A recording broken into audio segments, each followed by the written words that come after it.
Look closely at this painting. 48 people frozen on a summer afternoon, yet not a single one looks at another. No conversation, no shared glance. Even in this crowded park, each person appears quietly alone. This is a Sunday afternoon on the island of Jatte by Georges Seurat, and there's something quietly unsettling about it, something that took the artist 2 years and a revolutionary technique to capture. Stay with me, because what looks like a peaceful park scene is actually one of the strangest, most haunting social commentaries in art history. It's 1884. A small island in the Seine, just outside Paris, has become the place to be seen. Grande Jatte is where Parisians escape on Sundays, factory workers, shopgirls, soldiers, and bourgeois families in their finest clothes. Seurat visits this island obsessively, sketching, observing, studying how people move, how people pose, how they perform the act of leisure. But when he paints them, something remarkable happens. He stops them cold. Every figure becomes statue-like, almost sculptural. The woman with the parasol in the foreground, she's as still as the trees. The child in white near her also appears perfectly frozen in place, like a carefully posed figure, rather than a naturally moving child. It's a park full of people pretending to relax, yet no one seems capable of actually doing it. And then there's his technique, Pointillism, though Seurat himself called it divisionism. Instead of blending colors on a palette, he placed thousands, millions of tiny dots directly onto the canvas. Up close, it's just a field of color, red beside yellow, blue beside orange. But step back, and your eye does the work. The grass shimmers, the shadows vibrate, light itself seems to dance across the surface.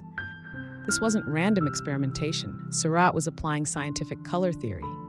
He studied optics and chemistry, believing that emotion could be engineered through color, that if he got the ratios just right, he could paint harmony, modernity, even truth.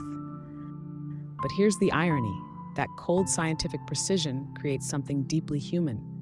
The longer you look, the more you feel the stiffness, the detachment, the quiet tension between these figures. On the right, a bourgeois couple stands together, poised and formal, physically close but emotionally detached, part of the crowd, yet separate from it.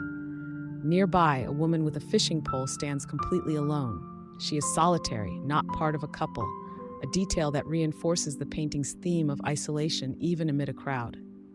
Seurat isn't showing the glamour of modern Paris, like the cafes and dance halls beloved by the Impressionists. He's showing modern life itself, the strange loneliness of being surrounded by people, yet feeling nothing.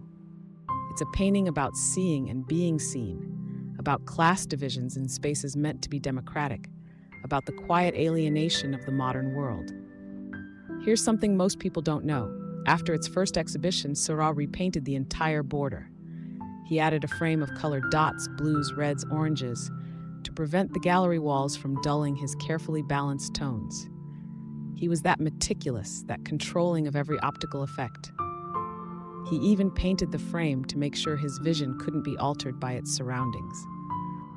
When Grande Jatte was shown at the final Impressionist exhibition in 1886, it caused an uproar.